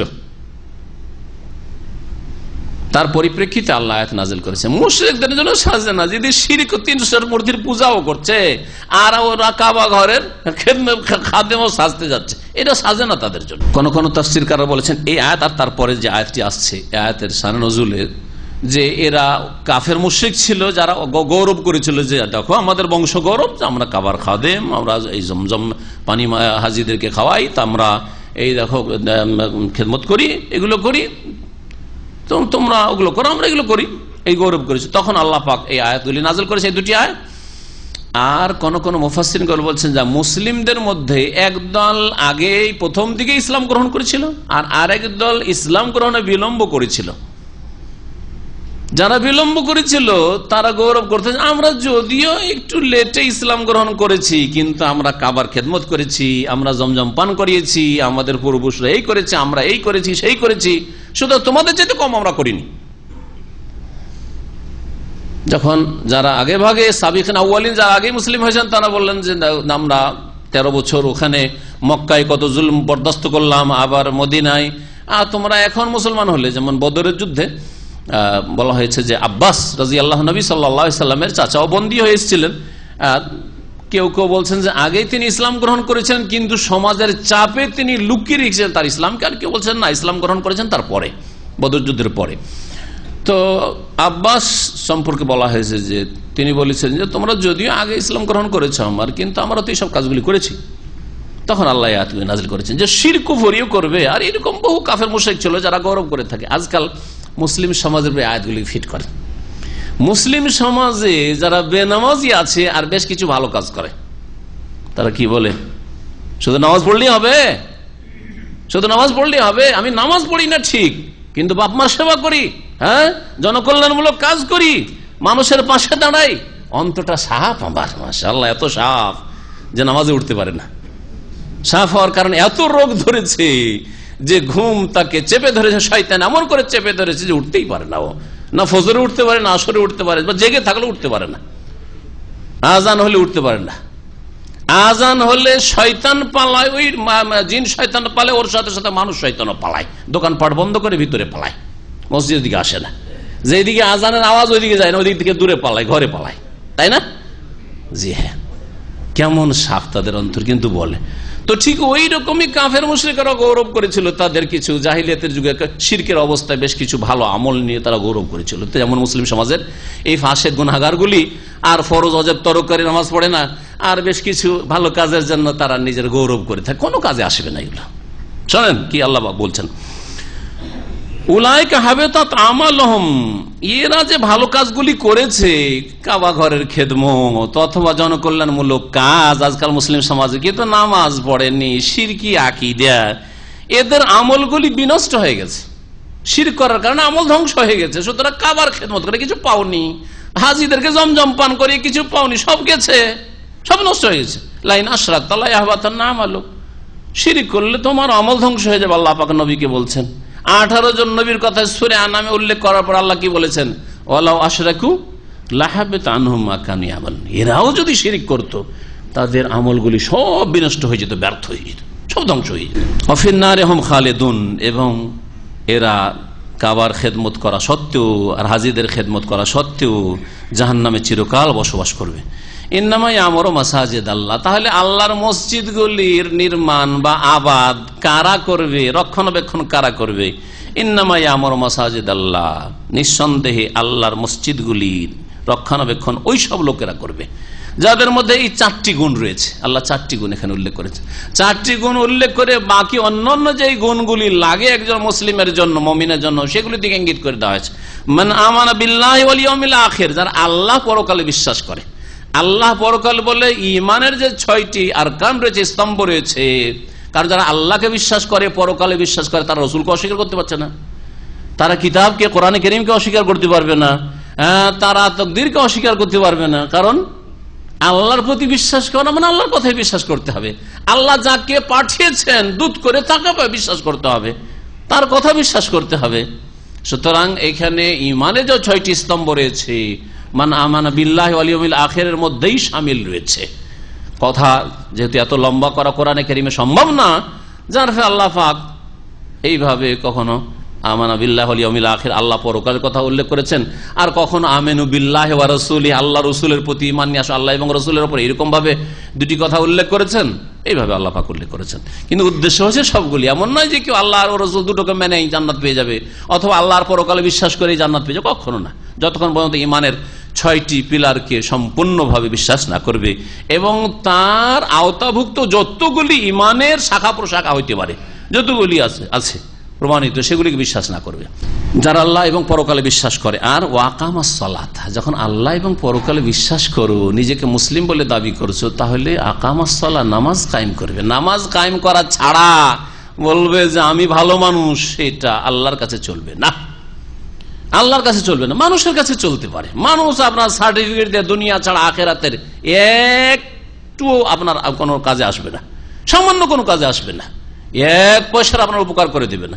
সারা বিশ্ব যদি সার্টিফিকেট দেয় আপনি পাকা মুসলিম, আর আল্লাহ বলে যান না আনতা লাস্তা বিমুসলিম, তুমি মুসলিম হইতে পারোনি, মুমিন না, তোমার আকীদা আমলে শিরক হয়েছে, কোনো কাজে আসবে না আপনার সারা দুনিয়ার সার্টিফিকেট। সারা বিশ্বের সমস্ত মুসলিমও যদি সার্টিফিকেট দেয়, কাজে আসবে না।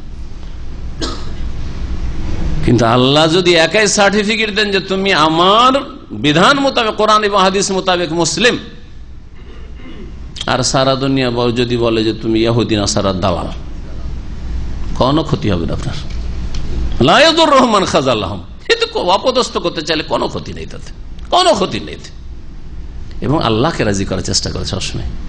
আল্লাহ রাজি কিসে হবেন? কোরআন এবং হাদিস পড়েন আর ওই অনুসারে চলেন। আপনি দলিল ভিত্তিক জীবন যাপন করেন, আল্লাহ রাজি হয়ে যাবেন ইনশাআল্লাহ। বিনা দলিলে চলবেন, কখন অন্ধকারে গিয়ে আছাড় খাবেন। সুতরাং দলিল ভিত্তিক চলার চেষ্টা করেন। ইলম, আমল, এই হচ্ছে হুদা আর দ্বীনুল হক, যার কথা আসছে আমাদের তাফসিরে। তো তাহলে আপনি আল্লাহকে রাজি করতে পারবেন। আপনার মুখ্য উদ্দেশ্য থাকবে আল্লাহকে রাজি করা। তারপরে আল্লাহকে রাজি রেখে যত লোককে রাজি করা সম্ভব, ঠিক আছে, অসুবিধা নেই। কিন্তু আল্লাহকে নারাজ করে বাপ মাকে রাজি করবো, কখনো না। আল্লাহকে নারাজ করে বসকে রাজি করবো, কখনো না। আল্লাহকে নারাজ করে আমি রুজির রাস্তা খুলবো, কখনো না। আল্লাহকে রাজি করা আমার প্রথম কাজ, আর তারপরে আমার দুনিয়া কেমন হচ্ছে আল্লাহ দেখবেন, ওইটা আমি আমার কাজে চেষ্টা করব। আল্লাহ পাক বলছেন যে নামাজ কায়েম করবে। আর নামাজ কায়েম করা মানে কি? 4 ওয়াক্ত পড়লে নামাজ কায়েম হয় না। আমার নামাজ কায়েম করার উপায়, এতে 6-7টি দিক উল্লেখ করেছি, ভালো করে শুনে নেবেন, আলোচনা করি। নামাজ কায়েম করা সংখ্যার দিক থেকে, সময়ের দিক থেকে, পরিমাণের দিক থেকে, তরিকার দিক থেকে, খুশু খুজু কোয়ালিটির দিক থেকে, এরকম বিভিন্ন দিক রয়েছে, যে দিকগুলি ওতে আলোচনা করা হয়েছে। তাহলে নামাজ কায়েম হবে। ওয়াতা যাকাত, এবং যাকাত প্রদান করে, 3 নম্বর গুণ। ওয়ালাম ইয়াখশা ইল্লাল্লাহ, 4 নম্বর গুণ হচ্ছে যে আল্লাহ ছাড়া কাউকে ভয় করে না। আল্লাহকে ভয় করে। সুতরাং আল্লাহ নিয়ে আমার চিন্তা যে আল্লাহকে রাজি করতে হবে, এটা আমার প্রথম কাজ। আল্লাহকে রাজি করার পরে আমি দেখব যে আল্লাহকে রাজি রেখে কাকে রাজি করা যেতে পারে। ওয়ালাম ইয়াখশা ইল্লাল্লাহ, আল্লাহ ছাড়া কাউকে ভয় করে না। ফাসা উলাইকা আন ইয়াকুনু মিনাল মুহতাদিন, আল্লাহ পাক বলছেন যে তাহলে আশা করা যায়, এ আশা মানে আশা করা যায়। গত আলোচনাতে বলেছি যে আল্লাহ সম্পর্কে যখন আল্লাহ বলবেন যে সম্ভবত, তখন সম্ভবত না, কি অর্থ তখন? ইয়াকিনের অর্থ, নিশ্চিত। হ্যাঁ, যেমন আল্লাহ শব্দ এসছে বা আশা এসছে। কিন্তু মানুষের ক্ষেত্রে যখন আমি তোমার সম্ভবত সাহায্য করব, মানে হতে পারে আবার নাও হইতে পারে। কিন্তু আল্লাহ যদি বলেন লাআল্লি, তাহলে নিশ্চিত, ইয়াকিনের অর্থ, কারণ আল্লাহর ওয়াদাতে কোনো বার খিলাফ। ফাসা, তাহলে আশা করা যায়, উলাইকা ইয়াকুনু মিনাল মুহতাদিন, যে এরাই হবে কি মিনাল মুহতাদিন, উলাইকা ওরাই হবে মিনাল মুহতাদিন, হেদায়েত প্রাপ্ত। তাহলে হেদায়েত প্রাপ্ত হওয়ার জন্য, আর হেদায়েত প্রাপ্তরাই মসজিদের খাদেম হবে, মসজিদের রক্ষণাবেক্ষণ করবে, যার আল্লাহ পরকাল ঈমান রয়েছে এবং শিরক মুক্ত, তার মানে শিরক মুক্ত, তাওহীদ প্রতিষ্ঠাকারী, 5 ওয়াক্ত সালাত কায়েম করে আর যাকাত প্রদান করে, আল্লাহ ছাড়া কাউকে ভয় করে না। কারণ যখন দুনিয়াকে ভয় করবে, ব্যবসার ক্ষয়ক্ষতি হয়ে যাবে, তখন যে কোনো নাজায়েজ কাজ করতে পারে। আরে পূজার চাঁদা না দিলে ব্যবসার ক্ষতি হয়ে যাবে, আরে মাজারের চাঁদা না দিলে, মাজারে 50,000 টাকা চেয়েছেন, না দিলে ব্যবসা মন্দা হয়ে যাবে, কাস্টমার সব হাত ছাড়া হয়ে যাবে, বুঝা গেছে? কিন্তু আল্লাহকে যখন ভয় করবেন না, কে কি করছে আর কি হচ্ছে না হচ্ছে সব দেখার বিষয় নয়। আমার দেখার বিষয় আল্লাহ পাক এতে নারাজ হয়ে যাবে। আমি যদি এই হারাম কাজ করি তো আল্লাহ নারাজ হয়ে যাবে, আমি আল্লাহকে নারাজ করি। স্ত্রী স্বামীর ক্ষেত্রে ওই রকমই, কারণ অনেক স্বামী রয়েছে যারা হারাম নাজায়েজ করতে বলতে বাধ্য করে। বন্ধু বান্ধব নিয়েও খাবে, ফাসেক, আর স্ত্রীকে বাধ্য করে যে না খাওয়া, বসে বসে তুমি উঠিয়ে দাও, আসো। বন্ধু বান্ধবরা কি বলবে, আমি কি করে এদের সামনে মুখ দেখাবো তুমি যদি এদের সাথে দেখা সাক্ষাৎ না করো। দিনদার মেয়ে, পরেশগার মেয়ে, মাদ্রাসা পড়া মেয়ে আসবে না, জবরদস্তি বাই ফোর্স, না হলে তালাক দিয়ে দেবো তোকে, ভয়ে, তালাকের ভয়ে। তখন ওই বন্ধুদের সামনে গিয়েছে, তারপরে বন্ধুকে খুব চমৎকার সুন্দর লেগেছে তার বিবি দেখে, এইদিকে তখন ওর সাথে ভিতরে যোগাযোগ শুরু করেছে। যখন বন্ধু থাকে না তখন ঘরে চলে আসে দেখা সাক্ষাতের জন্য, কারণ একদিন দেখা সাক্ষাৎ করিয়ে দিয়েছে। প্রথম দিকে একটু আপত্তি ছিল, কিন্তু ধীরে ধীরে ধীরে একেবারে জেনায় প্রেমে লিপ্ত। সত্য ঘটনা, এটা সত্য ঘটনা। ধ্বংস করলো কে? এই মেয়েটিকে, এই খবিস স্বামী, এই পাপিষ্ঠ স্বামী। সুতরাং এই ক্ষেত্রে আল্লাহকে রাজি করতে হবে। আমার আল্লাহ রাজি থাকলে এর চাইতে ভালো স্বামীর আল্লাহ ব্যবস্থা করে দেবেন, এর চাইতে ভালো আমার স্ত্রীর ব্যবস্থা করে দেবেন। আল্লাহকে নারাজ করে স্ত্রীকে রাজি করব, সেই জন্য দাঁড়িয়ে রাখতে পারি না। আজকাল অধিকাংশ বাঙালিদের অবস্থা এরকম, বলছি না অধিকাংশ, কারণ দীর্ঘদিন দাওয়াতি কাজ করছি। সমস্যা কি? বলছে যে যারা বিয়ে করেনি কোনো মেয়ে পাওয়া যাবে না, এত ভয়। আল্লাহ মেয়ে জুটাবে না, ভাগ্যে দিচ্ছেন না, আল্লাহর বিশ্বাসই নাই। নিজে মনে হয়েছে মেয়ের বাবা ওকে মেয়ে দিচ্ছে, বোঝা গেছে? হ্যাঁ, মেয়ে পাওয়া যান, দাঁড়িয়ে রাখলে কেউ মেয়ে দিবে? শেখ বিয়েটা করিনি তারপরে। আউযুবিল্লাহ, আল্লাহকে ভয় করেন না, মানুষকে ভয় করেন, কে মেয়ে দিবে না দিবে। আমি বলি আরো ভালো মেয়ে পাবেন, কারণ যে দাঁড়িয়ে দেখে আসছে ও ভালো হয়ে আসছে, ভালো সেই জন্য, ভালোকে চায় সেই জন্য আসছে। সংশোধন করে নিজের ইসলাহ করেন, আর তারপরে দাঁড়িয়ে রাখেন। আপনার স্ত্রী অসন্তুষ্ট হচ্ছে, তাকে ইসলামের জ্ঞান দিন, অবুঝ বুঝে না। আর যদি জ্ঞান পাওয়ার পরেও না মানে, তাহলে যেই ব্যক্তি আল্লাহর বিরোধিতা করতে পারে, আপনার বিরোধিতা করবে না, খেয়ানত করবে না। 2 বছরের জন্য রেখে আসছেন, কি বিশ্বাস তার যে আপনাকে দাড়িটা রাখতে দেয় না? তার কিসের বিশ্বাস? আবার তার আখলাক চরিত্রের, তার স্বার্থ পূরণের জন্য যে কিছু করতে পারে, তার মনের চাহিদা পূরণের জন্য যে কিছু করতে পারে। অসতী অবশ্যই, এতে কোনো সন্দেহ না। রাগ করবেন না কোনো মহিলা আমার কথা শুনে, কারণ আমার এই কথা অনেক মহিলার কাছে পৌঁছবে। আর অনেকে ভাবে যে আমি তো দাঁড়িতে বাধা দিই, কিন্তু আমি অসতী নয়।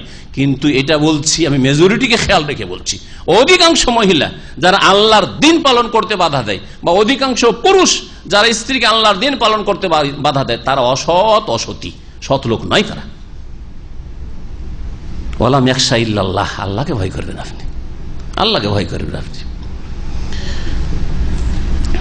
ফাসা ইয়াকুনু মিনাল মুহতাদিন, তারপর আল্লাহ বলছেন আজআলতুম সিকায়াতাল হাজ্জ ওয়া ইমারাতাল মসজিদিল হারামে কামান আমানা বিল্লাহি ওয়াল ইয়াউমিল আখির ওয়া জাহাদা ফি সাবিলিল্লাহ লা ইস্তাউনা ইনদাল্লাহ।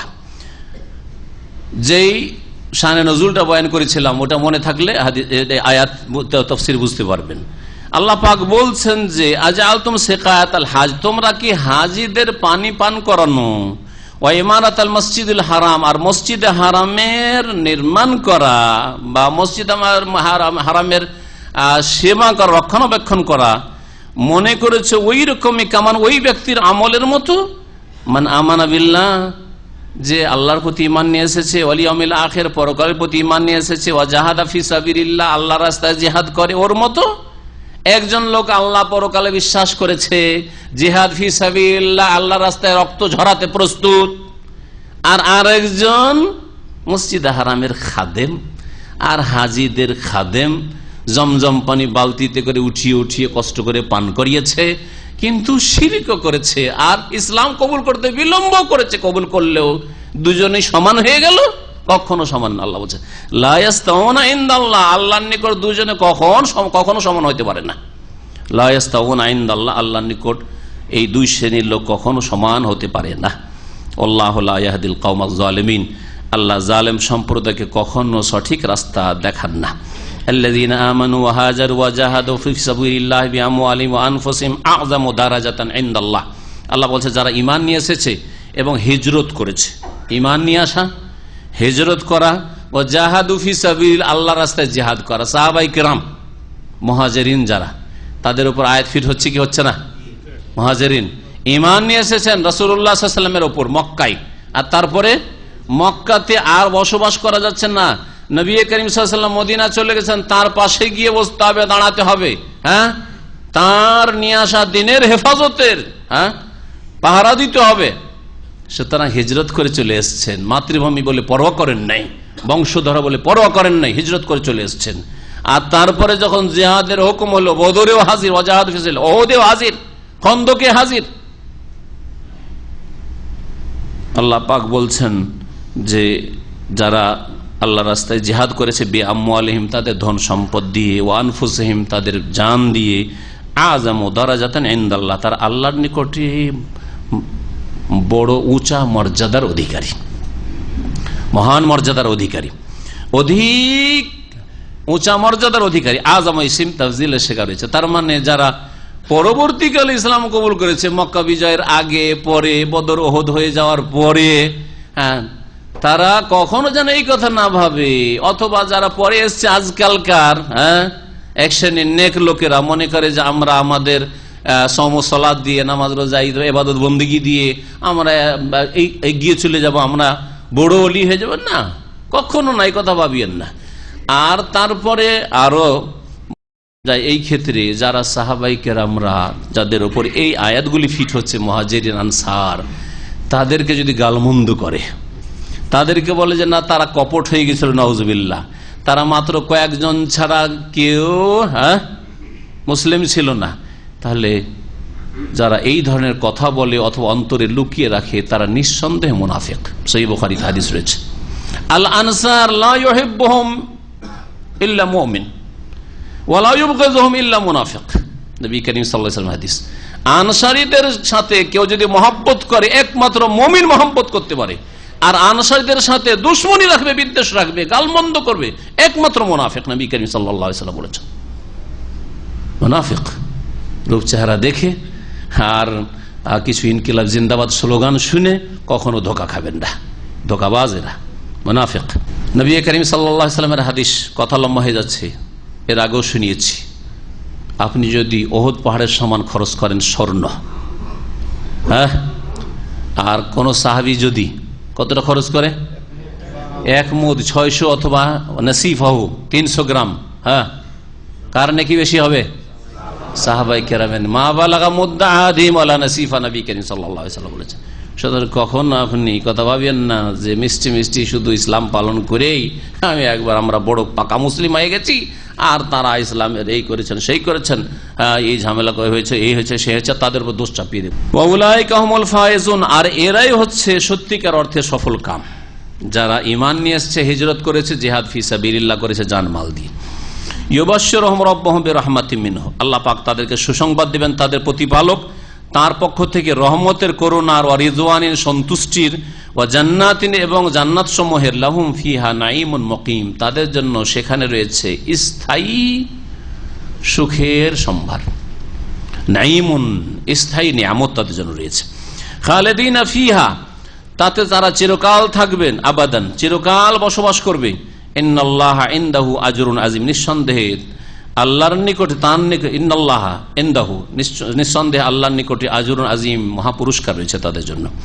ইয়া আইয়ুহাল্লাযীনা আমানু লা তাত্তাখিযু আবাআকুম ওয়া ইখওয়ানাকুম আউলিয়া। এখানে আল্লাহ রাব্বুল আলামিন বলছেন যে হে মুমিনরা, তোমরা যদি সত্যিকার মুমিন হয়ে থাকো তাহলে তোমাদের আত্মীয় স্বজন, আপনজন, সবচেয়ে বেশি আপনজন মানুষের হচ্ছে বাপ, মা বা ছেলে মেয়ে। বাপ আবা বলে ওতে মাও শামিল, এবং মুফাসসিরিনগণ বলছেন বাপ যখন বলা হয়েছে তখন ছেলেও, ছেলে এই বাপ বলে ক্ষান্ত করা হয়েছে সংক্ষেপে, যেহেতু ছেলে শামিল, শাখা মূলে শামিল, কারণ আপনি কারো ছেলে। বাপ যখন বলা হয়েছে আপনি কারো ছেলে।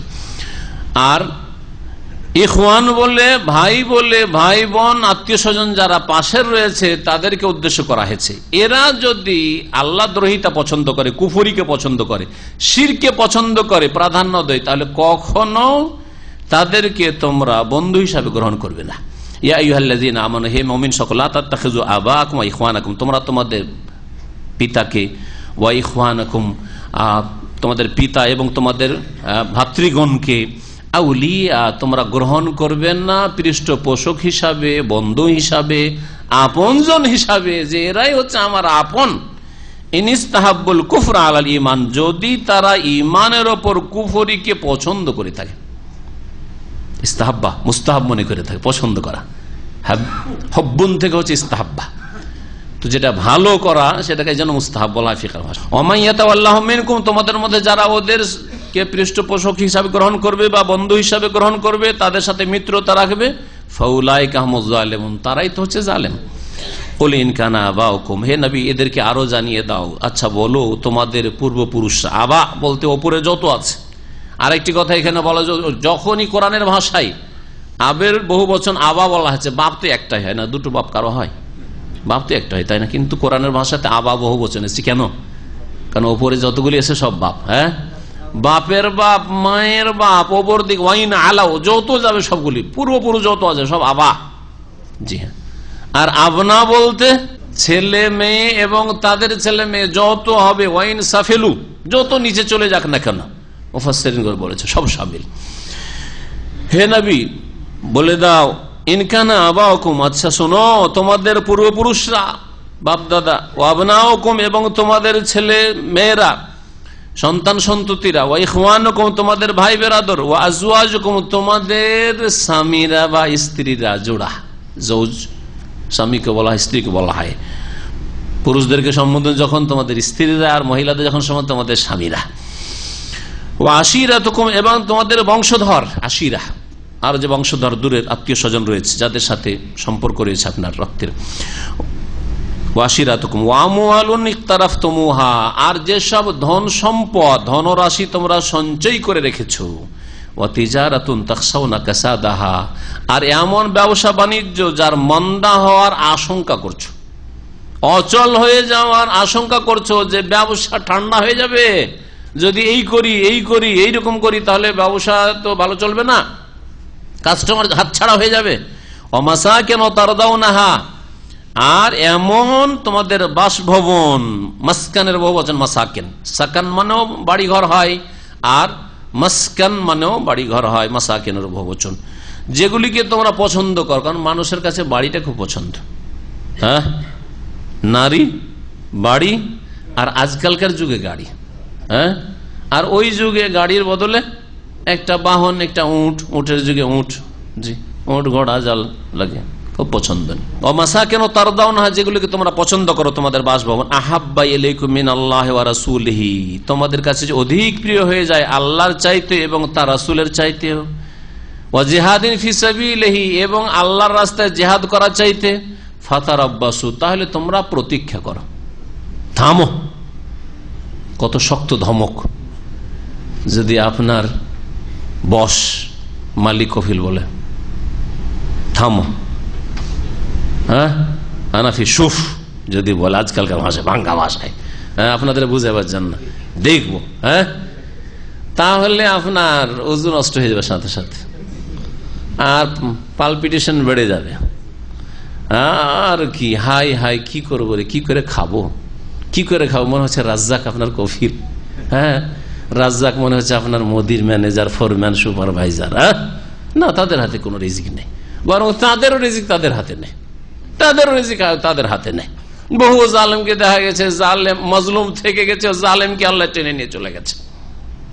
জালেমই আগে ওখান থেকে সরে পড়েছে, আল্লাহ সরিয়ে দিয়েছেন তাকে, যেভাবে হোক না কেন, দুনিয়া থেকে সরিয়ে দিয়েছেন অথবা ওখান থেকে সরিয়েছেন। বড় বড় শক্তিশালী আল্লাহ পাক সরিয়ে দিয়েছেন। আমাদের এখানে এক ভাই আছেন, দাঁড়িয়ে রাখাতে তার যে জিএম, জেনারেল ম্যানেজার, দাঁড়িয়ে রাখতে দেবেন না, কমিনা দাঁড়িয়ে রাখতে দেবেন না, বিদেশি কোনো অন্য আরব দেশের, আবার আরবি, দাঁড়িয়ে রাখতে দেবেন না। আপনিও তো দাঁড়িয়ে রাখেন, তুমি টি ভাই আমার কথা আমি রাখি, সেটা ও একটু সাইজ করেই রাখে, মডার্ন দাড়ি, আর তুমি কেন রাখবে, তুমি টি ভাই, তোমার রাখার অধিকার কি আছে, আমি বস আমি রাখি সেটা আলাদা কথা, তোমার রাখার অধিকার নেই, দাঁড়িয়ে রাখতে দেবেন না। হ্যাঁ 35-40 হাজার রিয়াল বেতন, যেমন তেমন বস না, বোঝা গেছে, পুরো বিজনেস তার হাতে। আল্লাহ তাকে সরিয়ে দিয়েছে। আমাদের যে ভাই টি ভাই ছিল, আল্লাহ ওকে বাড়িয়ে দিয়েছে, আছে বড় বড় দাড়ি নিয়ে আছে, বলার প্রয়োজন নেই। এই জন্য বলছি যে আল্লাহকে ভয় করেন, দেখবেন যে আল্লাহ পাক সবকিছুই করতে পারেন। শুধু মৌখিক বললে হবে না যে ইন্নাল্লাহ আলা কুল্লি শাইইন কাদির, বিয়াদিকাল খায়রু শুধু মুখে বললে হবে না তোমার হাতে সার্বিক কল্যাণ, হ্যাঁ তোমার হাতে কুল্লু সবকিছুই, এই কথা শুধু মুখে বললে হবে না, আর কোরআনে তেলাওয়াত করলে হবে না, আমল করতে হবে। সবকিছু আল্লাহ পাকের হাতে। কলবের মালিক আল্লাহ, জানের মালিক আল্লাহ, শাসকেরও মালিক আল্লাহ, আপনার আমার সবার মালিক আল্লাহ পাক। আল্লাহ কি বলছেন, ফাতারাব্বাসু, তাহলে মানুষের ধমকে যদি এত চমকে যায়, এত ভীত সন্ত্রস্ত হয়ে যায়, আল্লাহ কত বড় ধমক দিচ্ছেন। ফাতারাব্বাসু, থামো, যদি তোমাদের কাছে এই দুনিয়ার এইসব ব্যক্তি আর বস্তুগুলি আল্লাহ এবং রসুলের চাইতে আর আল্লাহর দ্বীনের খেদমতের চাইতে বেশি প্রিয় হয়ে যায়, ফাতারাব্বাসু, তাহলে অপেক্ষা করো, হাত্তা ইয়াতি আল্লাহ বিআমরিহি, যতক্ষণ পর্যন্ত আল্লাহ তার আদেশ না নিয়ে আসেন, মানে আযাবের, শাস্তির, পকড়াওয়ের। আল্লাহু লা ইয়াহদিল কওমাল ফাসিকিন, আর এইরকম লোকেরা যারা দ্বীনের ওপর, ঈমান ইসলামের ওপর দুনিয়াকে প্রাধান্য দিয়ে থাকে, তারা হচ্ছে ফাসিক জাতি, পাপাচারী। সুতরাং আল্লাহ বলছেন আল্লাহু লা ইয়াহদিল কওমাল ফাসিকিন, আর এইরকম পাপাচারীদেরকে আল্লাহ পাক রব্বুল আলামিন কখনো সঠিক রাস্তা দেখান না, জান্নাতের রাস্তা দেখান না, হেদায়েতের তৌফিক আল্লাহ পাক দেন না। এই আয়াত আল্লাহ পাকের ভালোবাসা এবং রাসূলের ভালোবাসা সাল্লাল্লাহু আলাইহি সাল্লাম সবচেয়ে বেশি হইতে হবে, সবচেয়ে বেশি হইতে হবে, দুনিয়ার সমস্ত ব্যক্তি বস্তুর চাইতে বেশি হইতে হবে। এই মর্মে দলিল, যে সম্পর্কে বেশ কিছু হাদিস রয়েছে, তার মধ্যে একটি হাদিস হচ্ছে সহিহ বুখারী মুসলিমে রয়েছে, লা ইউমিনু আহাদুকুম হাত্তা আকুনা আহাব্বা ইলাইহি মিন ওয়ালিদিহি ওয়া ওয়ালাদিহি ওয়ান নাস আজমাইন, অতক্ষণ পর্যন্ত তোমাদের কেউ সত্যিকার অর্থে মুমিন মুসলিম হইতে পারবে না যতক্ষণ পর্যন্ত হাত্তা আকুনা আহাব্বা ইলাইহি, যতক্ষণ পর্যন্ত আমি তার কাছে সবচেয়ে বেশি প্রিয় না হয়ে যাব। নবীর ভালোবাসা কি জন্য? নবীর ভালোবাসা কিসের জন্য? আল্লাহর জন্য। তাহলে আল্লাহর ভালোবাসা আগে। আল্লাহর ভালোবাসা এত গভীর হবে যে তাকে সমস্ত ইবাদত বন্দেগী দেব যা আল্লাহ চেয়েছেন, সমস্ত আদেশ নিষেধ তার মানবার ইবাদত বন্দেগী দেব, সেজদা পর্যন্ত দেব, দুয়া, সবকিছু, সমস্ত ইবাদত তার জন্য। এটা হচ্ছে আল্লাহর ভালোবাসার প্রমাণ। আর নবীর ভালোবাসা এত বেশি হইতে হবে যে তাকে আনুগত্য দেব আর অনুসরণ দেব, তার ইবাদত না, একাকার করে দিলে হবে না, নাহলে মুশরিক সেজে যাবে। ধর্মের নামে আবার তখন বাতিল ধর্ম পালন হওয়া শুরু হবে, মুশরিক হয়ে যাবেন। নবী করিম সাল্লাল্লাহু আলাইহি ওয়াসাল্লামের ভালোবাসার শেষ সীমানা হচ্ছে পুরোপুরি অনুসরণ করা, ইত্তেবা, অনুসরণ করা, ফাত্তাবিউনি, আনুগত্য, ওয়াইন তুতিউহু তাহতাদু, মান ইউতির রাসূল ফাকাদ আতা আল্লাহ, যে রাসূলকে মানলো সে আল্লাহকে মানলো। এটা হচ্ছে আল্লাহ পাকের রাসূলের ভালোবাসার প্রমাণ। আর আল্লাহর ভালোবাসার প্রমাণ আল উবুদিয়াতুল কামিলা, পূর্ণাঙ্গ ইবাদত, মা খালাকতুল জিন্না ওয়াল ইনসা ইল্লা লিয়াবুদুন। আল্লাহর ইবাদত পুরোপুরি আপনি ইবাদত করবেন, যত ইবাদত আল্লাহ দিয়েছেন আল্লাহ পাকের ইবাদত করবেন। বিশেষ করে ফরজ ইবাদত হেফাজত করবেন, যত সহকারে আদায় করবেন, আর হারাম নাজায়েজ থেকে বেঁচে থাকবেন। এরপরে হুনাইনের যুদ্ধের কথা আসবে, নতুন প্রসঙ্গ শুরু হবে। আর আজকাল সময় কম, এই জন্য আমরা আশা করছি যে আপনারা একটার মধ্যে এখানে আসেন। আমরা জুমা মসজিদটাকে আরও সংক্ষেপ করার চেষ্টা করব, যাতে ওখানে 12:30টায় শেষ হয়ে যায়। ও সাল্লাল্লাহু আলা নবিয়িনা মুহাম্মদ ওয়া আলা আলিহি ওয়া সাহবিহি আজমাইন।